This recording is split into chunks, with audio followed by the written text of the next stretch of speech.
All right, well, we'll go ahead and get started. Thank you all for taking the time out of your day to check in with us and attend today's webinar on Medicare planning and retirement. For a lot of our folks who are either at or near retirement, Medicare is a big part of their financial plans. And if you've worked with Aspen in any capacity, you know that part of a financial plan, we look at everything under the hood from your investments to your taxes to your Social Security, estate plans. But a big component, one of the big expenses most people experience in retirement is Medicare or health related expenses. So today we're going to dive into this topic that may not be the most glamorous, but it's incredibly important for a worry-free retirement. It's Medicare planning. As financial planners, our job isn't just about the numbers, it's about crafting a future that's not only financially solid, but also keeps you healthy and thriving. And that's where Medicare comes into play.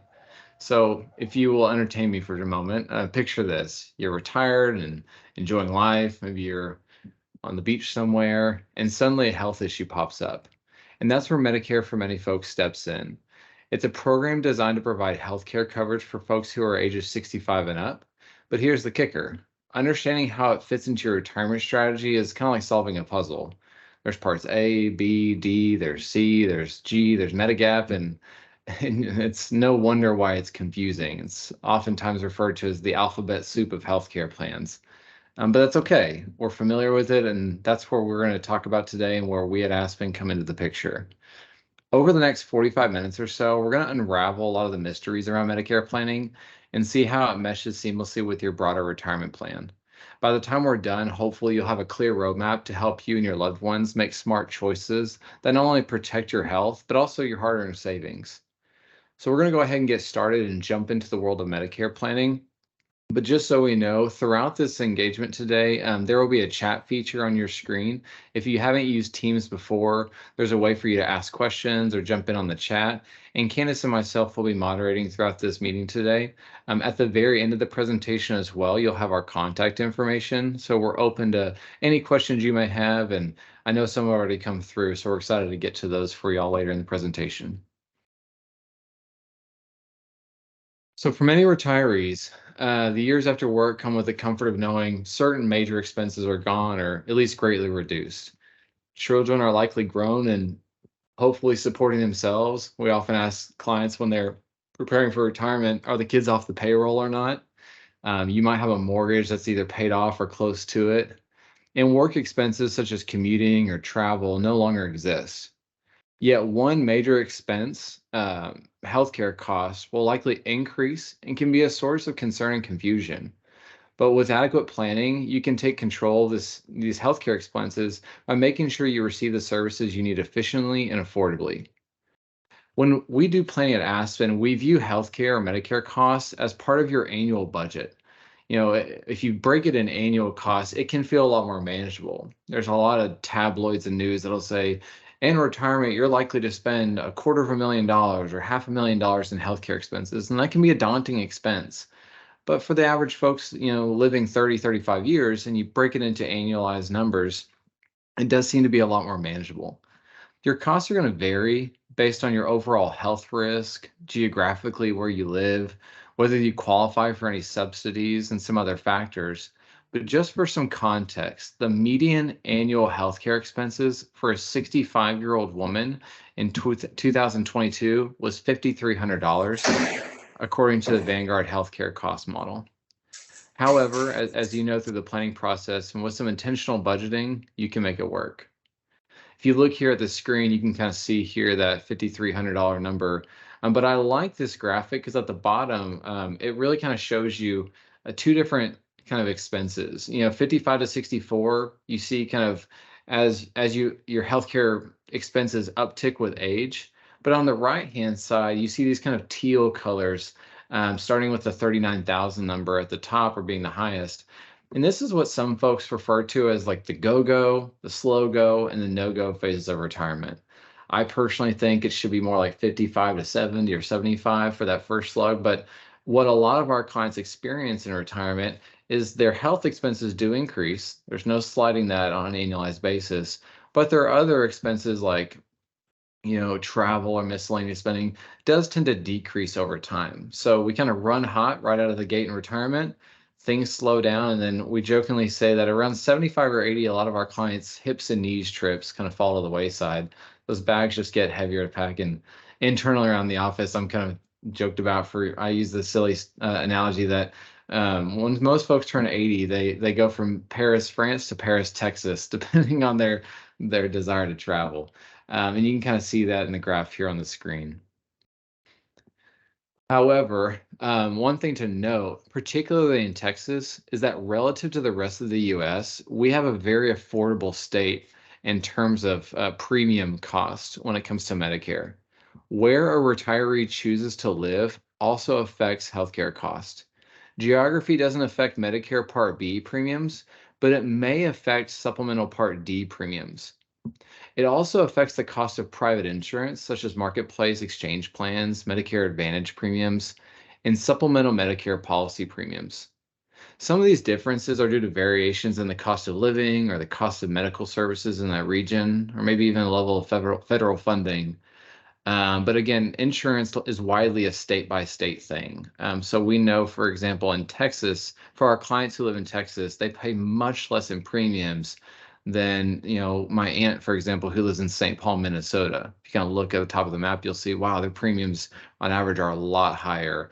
Or maybe if you live in the far Northeast or maybe in Florida. If an individual chooses Plan G, a supplemental type of Medicare coverage that we're going to get to later, the largest variance in costs arises from premiums, and the variance in out-of-pocket costs is minimal.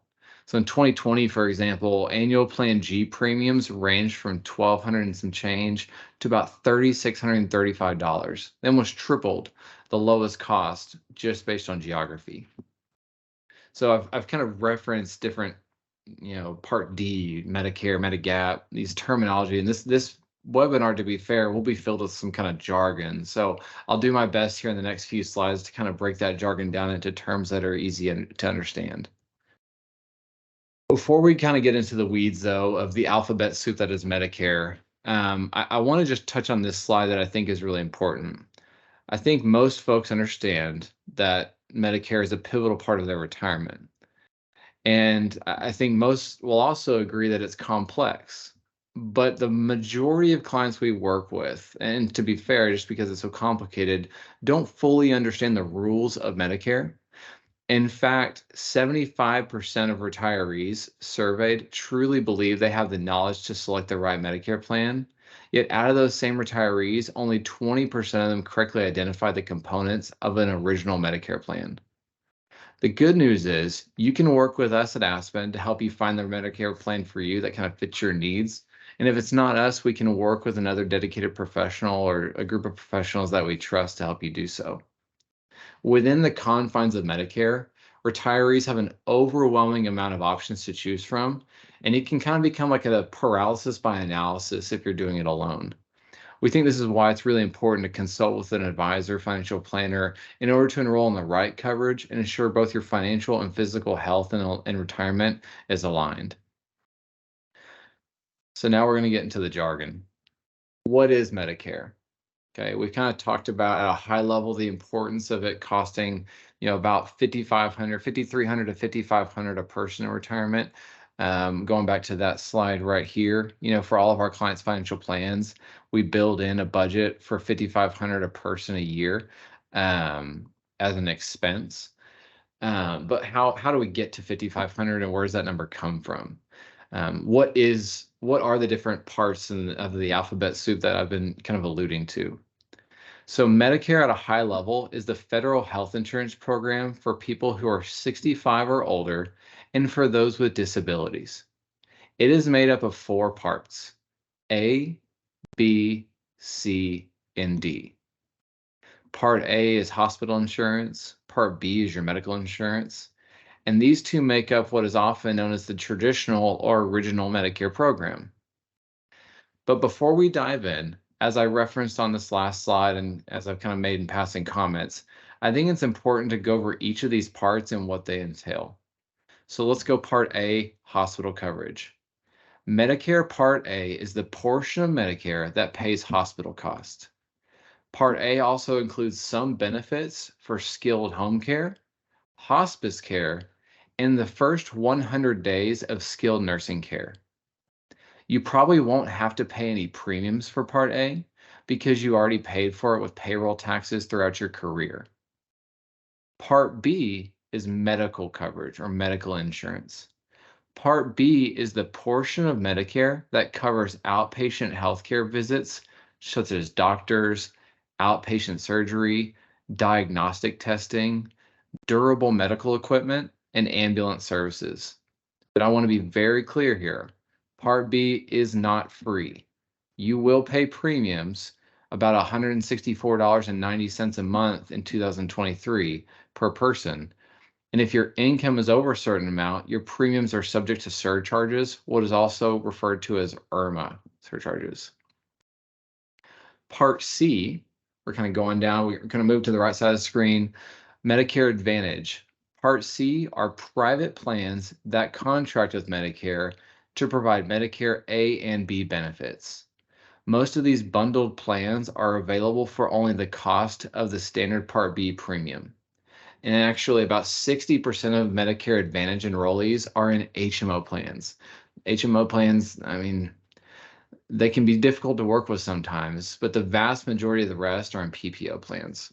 That's as a 2022 study by the Kaiser Family Foundation. Part D, prescription drug coverage. Pretty easy to recognize that one. Part D plans are optional prescription drug plans available to everyone who has Medicare. So you have to be enrolled in Medicare before you can jump on Part D. These private plans contract with Medicare to provide at least a standard level of prescription coverage, and they're available both as standalone plans or as part of Part C. The very bottom of the screen, you'll see where it says Medigap. Medigap policies are private policies designed to cover expenses not covered under Part A or B. They follow standardized forms. They're designated with letters A through N. That's where the alphabet soup kind of kicks into gear. But Medigap policies add to the alphabet soup confusion, right? There's Medicare Part A, there's Medigap Plan A, and they are not the same thing. Any Medigap policy designated with a particular letter provides a specific set of benefits. We're going to get to that towards the end of this presentation, but it's important to know that Medicare Part A and Medigap Plan A are very different things. So when you enroll in Medicare, you are automatically enrolled in the original Medicare plan, Parts A and B, which is a fee-for-service plan offered by the federal government and available anywhere in the United States. If you don't want the original plan, you need to make some more choices and enroll in various options. So let's break that down for a second. We can just kind of take a breath because I know this is like drinking out of a fire hose with all the jargon and terminology. But let's just use an example. Part D is your prescription drug coverage. Many people also purchase Medigap, which is an additional coverage through private insurance. Or another option is Part C, Medicare Advantage, which is kind of an all-in-one alternative to your original Medicare. These plans are private insurance contracts as well, but they're approved by Medicare and they offer the combination of benefits of A, B, and usually Part D. So you can kind of see there might be some overlap there.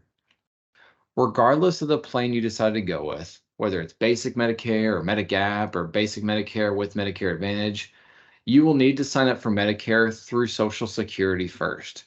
You are not eligible to purchase Medigap or Medicare Advantage unless you have signed up for basic Medicare, which consists of Part A and B. Some people want to jump straight to a Medigap policy or straight to a Medicare policy, but you have to follow the process and procedures, which is enrolling in Part A and B first, and then you can make those decisions thereafter. And so at this point, you're probably wondering which of these programs is better.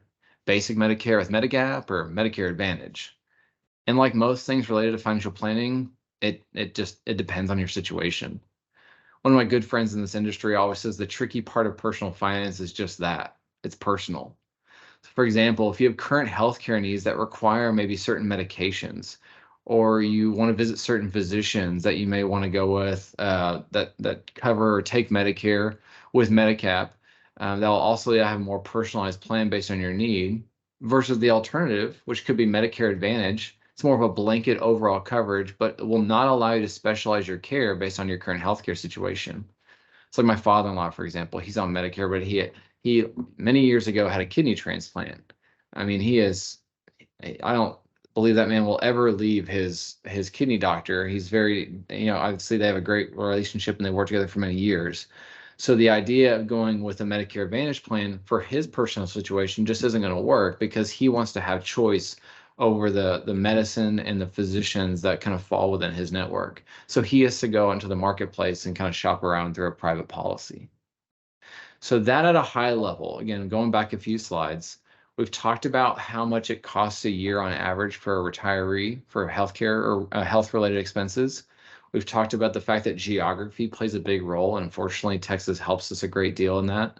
Living in Texas for many of our clients. We talked about the fact that a lot of retirees believe they can choose the right plan, but only 20% can technically identify the components of an original Medicare policy. And then we walked through all the various parts, part A, B, C, D, and supplemental insurance, which is called Medigap. Okay, so at this point in time, now that we kind of walk through this, my colleague Candace is going to take the reins and kind of break down part A. So we have a whole slide dedicated to part A, and we'll go through B and D just to kind of spend a little more time on each part and how it may impact your cost of living, your expenses in retirement, and how overall it may impact your financial plan. Thank you, Jim. I appreciate that. And great job on introducing a convoluted topic that's so pertinent to everybody. All right, give me 1 second here. Okay. So let's look at Part A. So that's hospital insurance. In general, Part A covers like hospital stays, skilled nursing, home health, and hospice. And when people ask what's skilled nursing, keep in mind it's more of like an inpatient rehab setting. Part A is premium free for most people, but specifically for those who have earned for 40 work credits. And it doesn't have to be a continuous work, but you do have to have the total of the 40 work credits and are also eligible for Social Security benefits or who qualify for a spouse's work on a work record. If not eligible for the premium free Part A, you can purchase it, but it is rather expensive. The cost is about $506 per month, and that's from 2023. And of course, it'll go up every year after. While many of you don't need to worry about premiums, you do need to worry about your other out-of-pocket expenses. Do you have a deductible and copays with both of these, all these plans, honestly? For the first 60 days, you have to pay a deductible of $1,600. For days between 61 and 150, you'll see here that you have daily copays. So keep in mind, a benefit period ends 60 days after you discharge from the hospital or any skilled nursing facility. If another hospital admission occurs after those 60 days expire, a new benefit period begins with that admission, and you will have to pay another Part A deductible, as well as other coinsurance amounts. Therefore, these daily copays can really add up. So you want to watch that. So you want to make sure that you structure your retirement plan around being able to absorb those costs. If you're a financial planning client of ours, we do that. So rest assured that that is getting done. So if you look at this next slide about the cost of Part B, this is the medical insurance part. And so this is the one that's typically not free. You're going to have to opt in for it. But this, you'll probably have a monthly premium, and the premium is going to be directly tied to your income that you have in that particular year. How you generate the income during your retirement can directly impact on the premiums that you will have to pay for Medicare Part B. You may want to discuss with us and also look at your tax consultants to see what are some strategies. A lot of things that we look at here are tax loss harvesting, or how do we structure the withdrawals from your accounts? Do we take some from an individual account because it's taxed different? Do we take it from Roth accounts, or do we take it from your IRA accounts? And so I know that we really put an emphasis on that withdrawal strategy to make sure that it does not encroach too much, if at any, into a particular tax bracket that would require you to pay more. And of course, like Jim had said, those are called IRMAA payments. I always say IRMAA is like the aunt you can't get rid of, but she lives in your back bedroom and she's just a horrible person to be around. But anyways, so, if you look at this, like these different strategies, the tax loss harvesting or withdrawing from your Roth accounts, both of those can help keep your taxable income low, and which in turn keeps your premiums even lower. You might also say, I don't have health issues right now and I don't want to pay for the premium. And I'm just going to hold off on applying, which is okay. I mean, you can do that, but you need to make sure that every time that you hold off, you do run into the potential of having a penalty for every year that you push off. So, like if you delay for 3 years, you'll be subject to a 30% penalty. So it's essentially 10% per year for each year that you delay. So if we look at enrolling in parts A and B, so how do you enroll in Medicare? If you're collecting Social Security, enrollment is just automatic. So in fact, you'll receive a card in the mail 3 months before your birthday that confirms your enrollment. Otherwise, you'll need to proactively reach out to Medicare 3 months before your birthday to apply, and then you'll be billed quarterly for Part B premiums. Because remember, Part A, if you qualify, there aren't any premiums. Part B has three main enrollment periods. The initial enrollment period happens, it's a 7-month period beginning the third month before you become eligible at age 65, and it ends the third month after. There's general enrollment, that's January 1st through March 31st of each year, and surcharges do apply. There's a special enrollment period, and that's any time while covered under a current employer's plan through the end of the 8th month following your separation from service. So if we're continuing with enrollment in parts A and B, like regardless of which Medicare option you choose, you'll need to make your choice pretty timely. So, we always recommend meeting with the Medicare specialist at least at month 4, no later than month 3, so that they can start looking at the plans. New plans come out every October for the coming year. So it's a great time to reach out to your Medicare specialist at that point, or also just to even review what is available and if you should change your services. It's a great, September, October is a good place to start reaching out. Otherwise, you could encounter periods of time when you don't actually have coverage. So, and you may face premium penalties that last for your entire lifetime if you do postpone enrollment. Just as I mentioned in the prior slide, but there are deferments that apply for those that have an employer provided coverage. And we'll talk about that in the next slide. Medicare eligibility does begin at age 65, but in order to begin receiving the benefits, you will need to enroll prior to being 65. All right, so still working at 65. Yeah. If you're still working at 65, you may not want to sign up for Medicare at that time, at least not for Part B. If you're covered by an employer plan or a spouse's employment plan, Medicare is secondary insurance.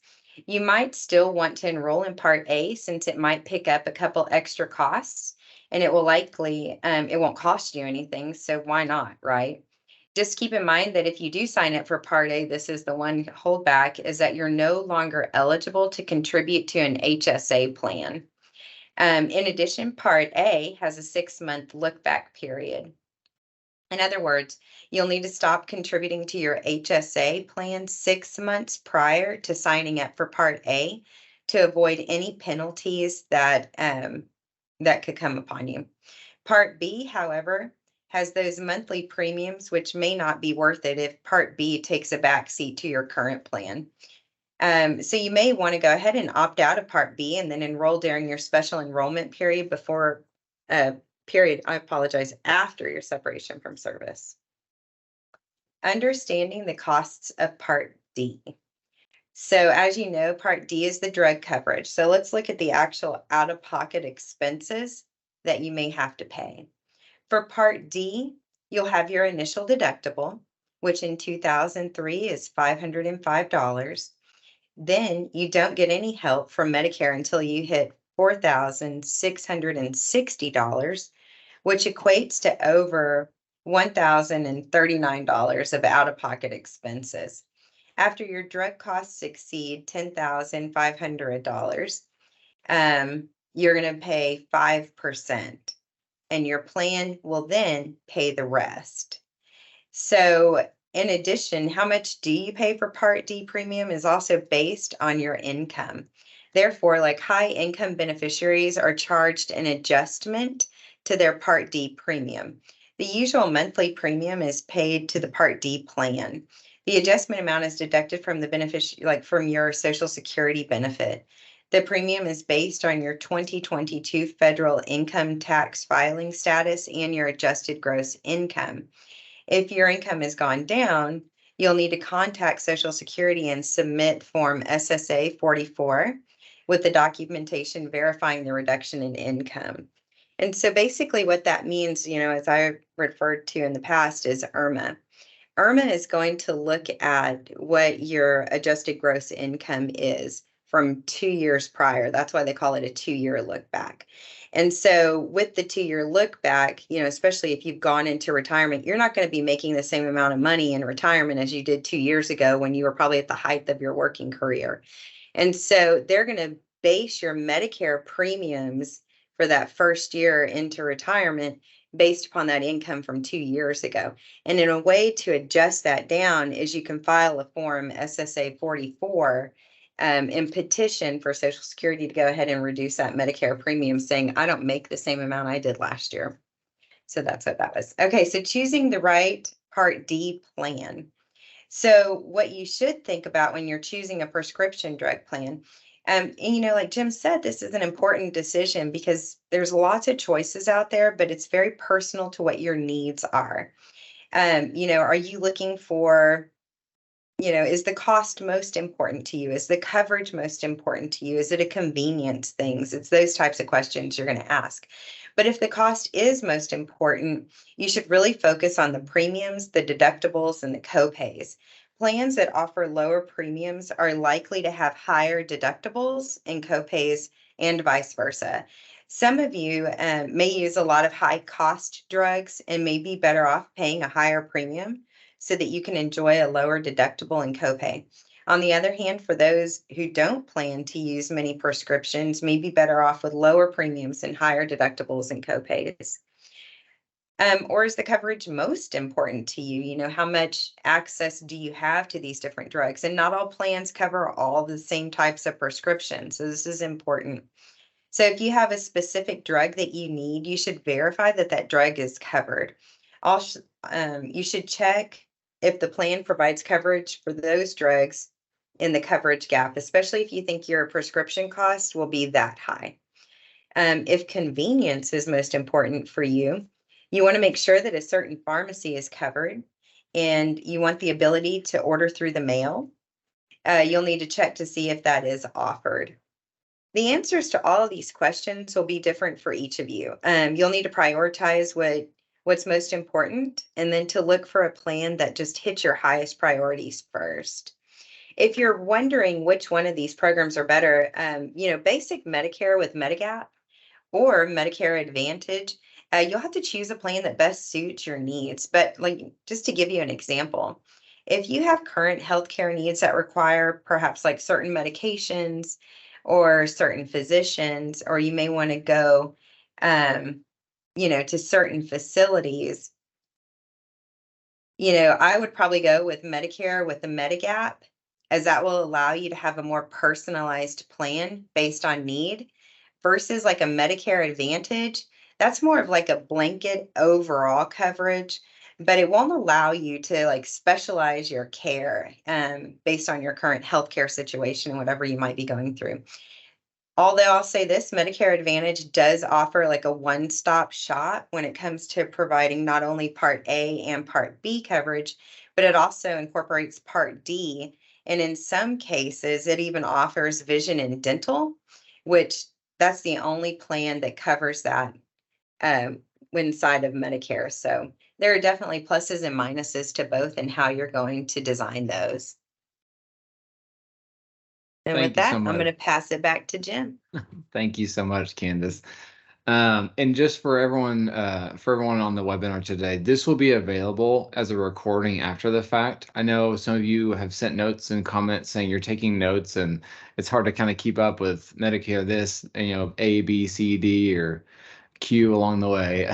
So this will be available as a recording to everyone here today, and we'll be sending it out via email here in the next week or so.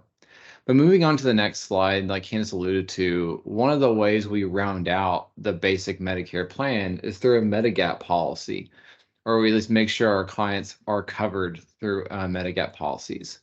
And since there are so many out-of-pocket expenses associated with Medicare, many individuals consider enrolling in Medigap, which is Medicare supplemental insurance. And there are really 6 key gaps you need to consider. There's deductibles for Part A. There's cost of extended hospitalization under Part A. You can get it up to additional 365 days. There's co-insurance on doctor services and outpatient care under Part B at 20%. There's costs in excess of Medicare approved charges. There's foreign travel emergency, nursing home costs, or skilled nursing facility care. I know we're going to touch on just for one slide towards the end, even though it's not Medicare related on long-term care, but that's something we definitely want to be cognizant of. So what is Medigap? Medigap is insurance issued by private insurance companies that provide reimbursement for out-of-pocket medical costs such as deductibles and co-insurances. These are Aetna, these are Blue Cross Blue Shield, these are United. These are big companies, and they offer private insurance to round out the gaps that exist in the existing Medicare system as it stands today. They're regulated on a state-by-state basis by state insurance authorities within guidelines set by the federal government. There are only 3 states that are exempt and offer their own options: Minnesota, Wisconsin, and Massachusetts.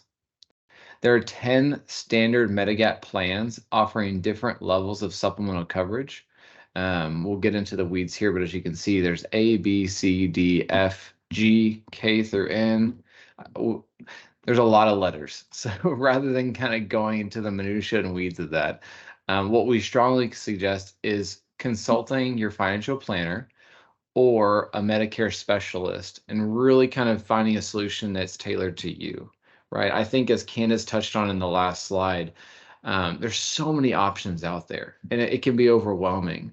So rather than trying to learn about every single option, a lot of which won't be pertinent to you, why don't you start working with a professional and find out what services do you need? Are there physicians that you want to stay in lockstep with or under the care of? Are there certain prescriptions we want to hold on to in perpetuity? Start with the end in mind. What's important to you? What's important to you and your spouse or your family? What coverages do you want to make sure you maintain? And you kind of reverse engineer from there. And that's kind of how we approach it. Because otherwise, window shopping for these things can be pretty stressful. So getting the most from Medigap. It's very, very important with Medigap to shop around. Again, these plans are not federal, insurance plans like Medicare A and B. These are private insurance company plans, and the cost can vary widely. You need to decide what's really best for you. The type of premium pricing method is also important. So some of you are wondering, what is a premium pricing method? Well, insurance companies use 3 different ways of setting premium prices. In some states, you actually may have a choice of only 1 or 2, but we're going to go over all 3. There's community-related pricing, also called no-age rated pricing. The same premium is charged to everyone, regardless of age, under community-rated pricing. Medigap experts say these plans are the least expensive over time, though not necessarily when you first purchase them. So over your lifespan, community-rated rating systems is affordable, but it's not cheap on the outset. There's issue age rated policies. These premiums are based on your age when you buy the policy. It won't go up as you age, but will increase due to the cost of inflation. Okay. There's attained age rated. This premium starts low, but goes up as you get older. Over time, this policy is the most expensive. So ordinarily, we kind of go with an issue age rated or community rated policy when we're looking at Medigap coverage. For compliance reasons, I wanted to touch on this. In April of 2015, Congress passed the Medicare Access and Chip Reauthorization Act, called the MACRA, M-A-C-R-A. This new law provides that beginning on January 1st of 2020, Medigap insurance carriers may no longer sell Medigap plans covering the Part D deductible to individuals who are newly eligible for Medicare. People who attain age 65 before January of 2020 and those who are eligible for Medicare due to disability before that date, they can continue to have access to plans C and F, which are the only standardized plans currently available for sale that cover the Part D deductible, Part B deductible. So you can see here on the slide, the most popular plan currently, as it stands today, since we can no longer purchase C and F, is Plan G. Plan G covers the deductible. It's the Medigap Plan G. It covers the deductible for Part A, co-insurance and excess charges for Parts A and B. It covers some skilled nursing care facilities, hospice care, foreign travel, and I always think this is interesting. The first 3 pints of blood, so the fourth is not on the house. It's one you pay for, but nevertheless, that's something to think about with Medigap. Okay, so we've talked about a lot of things today. We kind of talked about how much healthcare costs or Medicare costs. We've broken down the various types of plans. I'm going to go all the way back to the beginning. We've talked about the various different types of plans where it's A, B, C, D, or Medigap. We've kind of talked about the breakdown of what goes into Parts A, Parts B, how to enroll, what are the deadlines for enrolling, what if you're still working at age 65. We then went into the parts of cost D. This is where IRMA kind of comes into play that we've talked about. Maybe choosing the right prescription drug coverage plan, talking about Medigap and ways to round out your existing Medicare policies, and maybe some different ways to think about Medigap and what it covers, right? And you can see kind of at the bottom of this slide, for a 65-year-old female nationwide, I mean, these Medigap plans can really range in premiums. So we want to stress here the importance of shopping around through an independent broker who can likely facilitate, getting quotes from various private insurance companies. So now what I'm going to do is spend just a minute or so talking about long-term care. This will only be one slide, but I want to make sure we touch on this to some degree. The purpose of this presentation today was mainly for Medicare, but we want to make sure that this is not lost on us. We'll probably have an entire separate webinar just for long-term care, but I wanted to kind of hit on another area of medical expenses that is really becoming top of mind for a lot of our clients as inflation continues to creep up for healthcare related costs. We haven't touched on it in this slide, but in all your financial plans here at Aspen Wealth Management, we're very keen on reassessing inflation on an annual basis. We just updated our numbers once again. We do it every July, and we'll do that for the next rolling 12 months. But one inflation assumption that we make for all of our clients in retirement is that healthcare costs rise at an annual inflation rate of about 5.5%. Our average actual inflation rate over the last 30 plus years for kind of core baseline inflation, this is gas, groceries, your normal bills, is about 2%, 2.9% a year over the last 30 years or so. But medical inflation is about 5.5%. And that because there's a reason a lot of these long-term care policies aren't sold the way they used to be sold anymore, because they didn't predict that cost rose to the degree that it's at today. So one of the highlights of retirement is the sense of freedom it imparts. When our clients retire, you set your own agenda. Every day can be a Saturday. But sometimes as we age, declining health and cognition can mean a loss of independence. For a percentage of people, a standard of care known as long-term care might become necessary. Planning for the potential need for long-term care is a challenging balancing act, because while the probability of needing lengthy, expensive care is small, the impact if you do require it is significant. As one advisor said, it's a lot cheaper sometimes to have it and not need it than need it and not have it. And yet, earmarking a large portion of your assets for a worst case scenario would mean cutting back spending on more fun aspects of retirement, such as travel or hobbies or maybe fun with your grandkids. The truth is there's no simple answer to long-term care. Unlike ordinary healthcare costs, which are certain to occur, long-term care might not be an issue for you or your partner. I mean, consider the following. About 1 in 5 people can expect total costs of 100,000 or less for long-term care. More than half of retirees can expect $0 to be spent on long-term care. But most who require long-term care only need it for 2 years or less. But as you can see here through the graph at the bottom, how likely is it? Statistically speaking, it may not be likely, but it's important to think about your family history. Do your parents or your grandparents, had they by any chance suffered from like dementia or Alzheimer's or other kind of debilitating conditions? Have they had issues where they've needed long-term care assistance? And if so, speak with your physician, and maybe statistically speaking, it would be prudent to discuss long-term care. But it's not lost on us that when we do every financial plan, we jokingly say that we play God because we stress test like how would a long-term care event impact your financial plan? And is it prudent to secure long-term care insurance? And for some it is, and for others it may not be.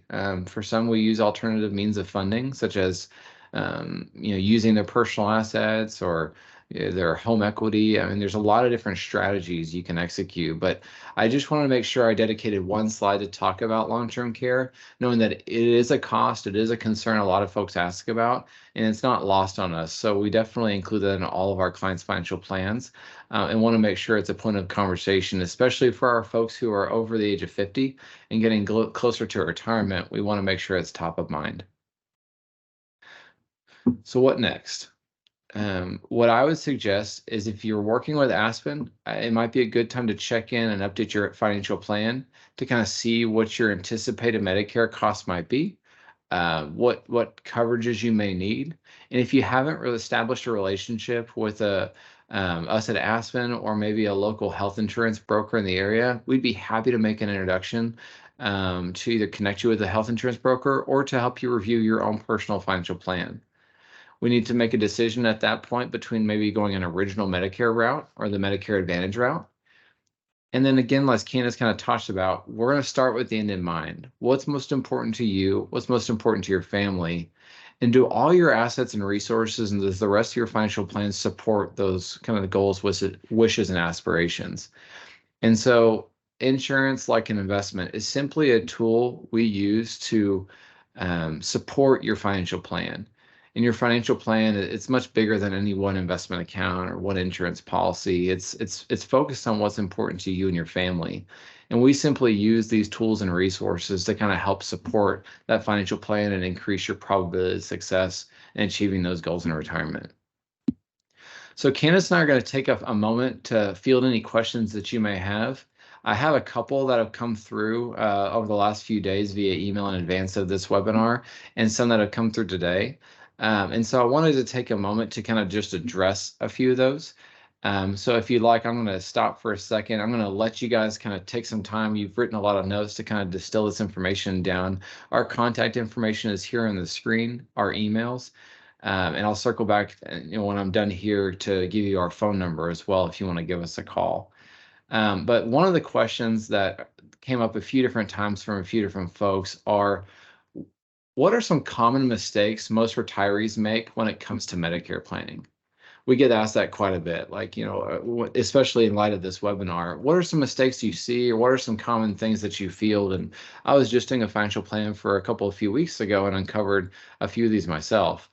So I kind of summarized common mistakes into 3 different camps. At least these are common ones. There's obviously more and less, and it varies from client to client. But the 3 ones that I see most commonly are people who miss the initial enrollment period. Okay, so these are people who fail to enroll in Medicare during the initial enrollment period. But again, that begins 3 months before your 65th birthday. A lot of people turn 65 and they're like, hey, I'm 65. I want to start Medicare now. When in fact, the enrollment period, should have started, you should have got ahead of that maybe 3 months prior to you turning 65. That's probably the most common mistake. The second one is late enrollment in Part D, the prescription drug coverage. Like Candace alluded to, some folks are like, well, I'll save some money and not enroll. I'll just do that later. But the longer you delay, whenever you lock in that premium when you do need it down the road, you're going to carry that penalty in perpetuity. That can be a really costly mistake. It's kind of like being penny wise and pound foolish, just to save a few bucks on the front end with that late enrollment penalty. But the one that we see a lot, and here's another one that's really common, a lot of our clients were very fortunate to work with clients who could care deeply about their retirement.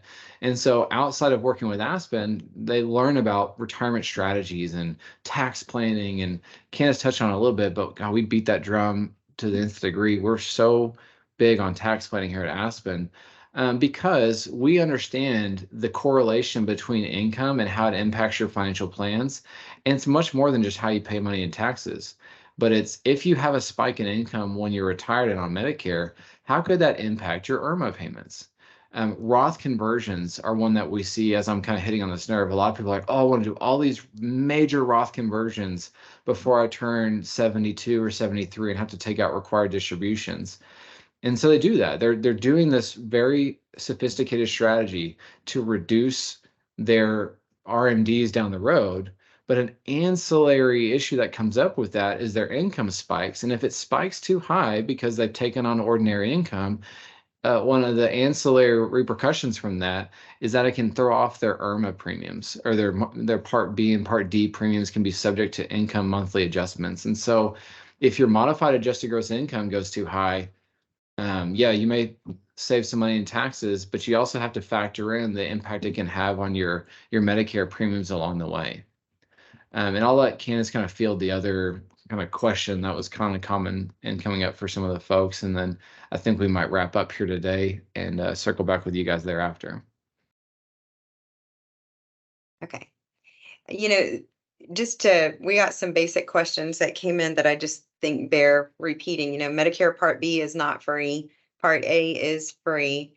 Um, you can't just enroll in Medicare whenever you want. You have to be 65 to even be eligible. Jim talked about the initial enrollment period. Medicare doesn't cost the same for everybody. A lot of it depends upon, what did you make in the 2 years prior or the year before? And Medicare covers everything, to which I wish it did, but it doesn't. And so while it is a great insurance, it doesn't cover everything. And so that's why you really need to go down and look at, the different parts, the Medigaps, the Medicare Advantages, and all the different plans that they have there. But those were the questions that we had posed to us prior to the meeting. And I noticed that there are several questions that have come up in the chat. And some of these, I responded to them, but if there's any specific questions that you have that is pertinent to your particular case, please reach out to us and we're more than willing to jump through hoops to get those answered for you.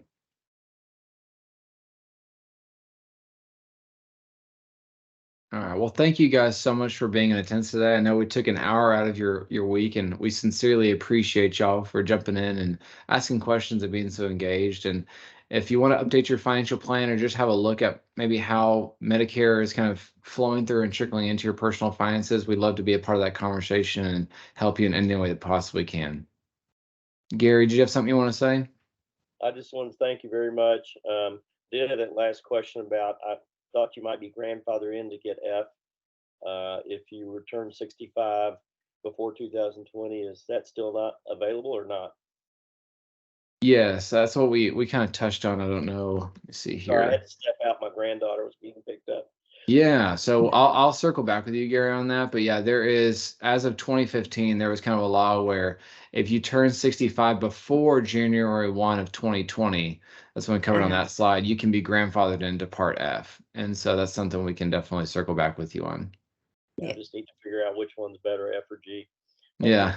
Appreciate And you like all all talking. things financial planning, it depends. So Yeah.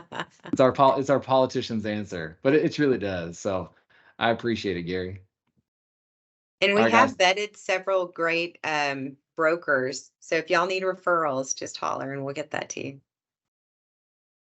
All right. Thank you all again for attending. This will be sent back out to you guys as a recording. It'll be available. We are pumping these videos out and putting them on YouTube. So that way, if you want to send it to any friends or family, or you think this could benefit from anyone you know, I think this is this is something we're all going to deal with at some point in time. So we want to make sure we share this information to anyone you know or you could find it valuable. Looks like you got a long way to go. I got a few years. If I make it, I got 3 boys. If I make it to then, we'll see. Thanks, Gary. Bye, everyone. Bye-bye. Thank you. Mhm.